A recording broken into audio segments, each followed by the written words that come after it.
이불 속에 누워 있어요. 딱히 아프지도 않아요. 배도 안 고파요. 해야 할 일은 머릿속에 다 보여요. 과제, 답장, 청소, 내일 알람. 근데 몸이 안 움직여요. 손가락 하나 까딱하기가 왜 이렇게 무거운 거죠? 그냥 아무것도 하기 싫은 게 아니에요. 아무것도 할 수가 없는 거예요. 그 차이 느껴지시나요? 그때 부모님한테 전화가 와요. 요즘 뭐 해? 그냥 쉬고 있어.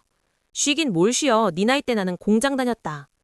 전화를 끊고 나면 왜인지 더 무거워져요. 죄책감인지 억울함인지 아니면 그냥 피곤함인지 나도 몰라요. 근데 이 감각 분명히 실제예요.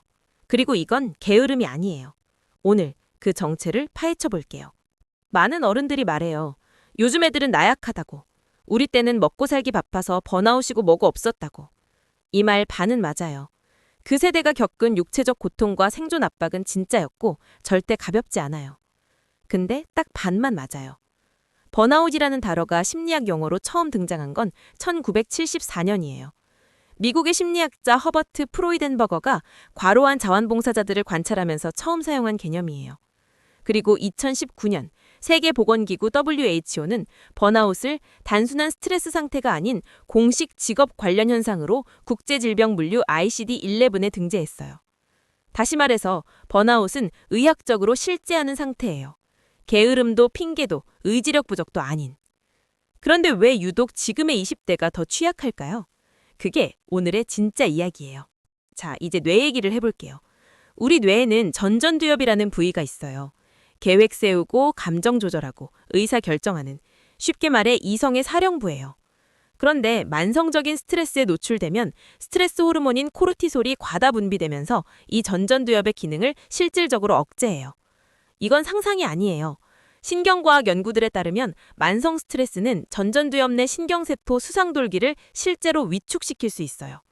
다시 말해 뭔가를 하고 싶어도 그 하려는 의지 자체를 만드는 뇌회로가 제대로 작동을 안 하는 거예요. 이게 바로 하기 싫은 것과 할 수 없는 것의 차이예요. 그럼 왜 지금 20대가 특히 더 취약하냐고요? 첫 번째, 목표의 과부하예요. 이전 세대의 목표는 비교적 단순했어요. 취직, 결혼, 내 집 마련. 순서도 명확했고요. 근데 지금 20대는 달라요. 스펙, 외모, 인간관계, SNS 팔로워, 자기개발, 부업, 환경까지. 동시에 신경 써야 할 삶의 영역이 폭발적으로 늘었어요. 심리학에서는 이걸 목표 경합이라고 하는데 동시에 추구해야 할 목표가 많을수록 뇌의 인지 부하가 기하급수적으로 늘어난다고 해요. 두 번째, 비교의 알고리즘이에요. 인간의 뇌는 원래 자신과 주변 사람을 비교하도록 설계돼 있어요. 사회비교 이론은 1954년 심리학자 레온 페스팅거가 제시한 개념으로 사람은 자신의 상태를 평가하기 위해 타인과 끊임없이 비교한다는 거예요. 문제는 SNS가 이 비교 대상을 전 세계 하이라이트 릴로 바꿔버렸다는 거예요. 우리 뇌는 인스타에서 보이는 남들의 최고 순간을 내 일상의 평균과 비교하도록 설계돼 있지 않다는 말이에요. 세 번째, 불확실성의 만성화예요. 경제적 불안, 기후위기, 고용불안. 이것들은 단기 스트레스가 아니에요. 언제 끝날지 모르는 만성 스트레스예요. 심리학 연구들에 따르면 인간의 뇌는 확실한 고통보다 불확실한 위협에 훨씬 더 큰 스트레스 반응을 보여요. 끝이 보이지 않는 불안.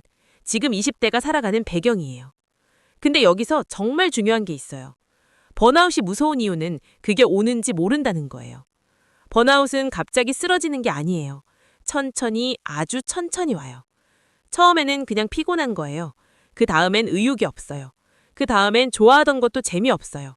그 다음엔 아무것도 안 했는데도 쉬어지질 않아요. 그제서야 아, 이게 번아웃이구나 하는 거예요. 심리학자 크리스티나 마슬락은 번아웃을 측정하는 마슬락 번아웃 인벤토리를 개발했어요.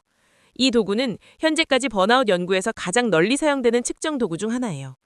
그녀에 따르면 번아웃의 핵심은 단순히 지쳐있는 것이 아니라 자신이 하는 일에서 의미를 잃어버리는 것이에요. 그리고 그게 20대한테 특히 치명적인 이유는 지금이 바로 자기 삶의 의미를 처음으로 탐색하는 시기이기 때문이에요. 일본에서는 번아웃과 연결된 현상으로 히키코모리를 오랫동안 연구해왔어요. 사회에서 완전히 물러나 방 안에서만 생활하는 현상인데 일본 내각부의 2023년 조사에 따르면 일본의 히키코모리 인구는 약 146만 명으로 추산됐어요. 이게 남의 나라 이야기가 아닌 게 한국에서도 은둔형 외톨이 문제가 사회적으로 대두되고 있거든요. 한국여성가족부의 조사에 따르면 한국의 은둔형 외톨이는 약 24만 명으로 추산된 바 있어요. 근데 중요한 건 이 사람들 대부분이 처음부터 방에서 나오기 싫었던 게 아니에요. 번아웃이 쌓이고 쌓여 세상과의 견골고리가 하나씩 끊어지다 보니 그렇게 된 거예요. 그리고 한 가지 더. 번아웃 상태에서 가장 많이 듣는 말이 있어요. 그냥 힘내. 다들 힘들어. 의지의 문제야. 근데 우리가 방금 배웠잖아요. 번아웃은 의지로 넘는 게 아니에요. 전전두엽이 제대로 작동하지 않는 상태에서 의지를 가지라는 건 다리가 부러진 사람한테 그냥 뛰어라고 하는 거랑 같아요. 자, 이제 다시 그 이불 속으로 돌아가 볼게요. 당신이 아무것도 못하고 누워있던 그 오후, 그건 게으름이 아니었어요. 그건 당신의 뇌가 보내는 응급 신호였어요. 나 지금 한계야, 멈춰 라는. 마치 컴퓨터가 과열되면 스스로 속도를 줄이는 것처럼 번아웃 상태의 뇌는 불필요한 기능을 차단하고 미니멈의 에너지만 쓰려고 해요. 당신이 누워서 아무것도 못했던 건 어쩌면 당신의 뇌가 당신을 지키려고 한 마지막 방어선일지도 몰라요. 그리고 부모님이 이해 못하는 건 어쩌면 당연해요. 그분들은 생존 자체가 목표였던 시대를 살았고 의미와 감정의 고갈이라는 개념이 언어화되지 않았던 시대를 살아왔기 때문이에요. 이해의 언어가 없었던 거죠. 근데 이제 우리에겐 언어가 있어요. 번아웃, 코르티솔, 전전두엽, 목표 경합, 사회 비교. 이 언어들은 여러분을 위로하기 위해 있는 게 아니에요. 이 언어들은 여러분이 스스로를 이해하고 회복의 방향을 찾기 위해 있는 거예요. 번아웃에서 회복하는 방법은 더 열심히 하는 게 아니에요. 연구들에 따르면 번아웃 회복의 핵심적인 요소는 수면, 사회적 연결, 그리고 자기 결정권, 즉 내가 선택한다는 감각이에요. 거창한 목표를 세우는 게 아니라 오늘 딱 한 가지, 내가 선택한 아주 작은 것 하나만 하는 것부터예요.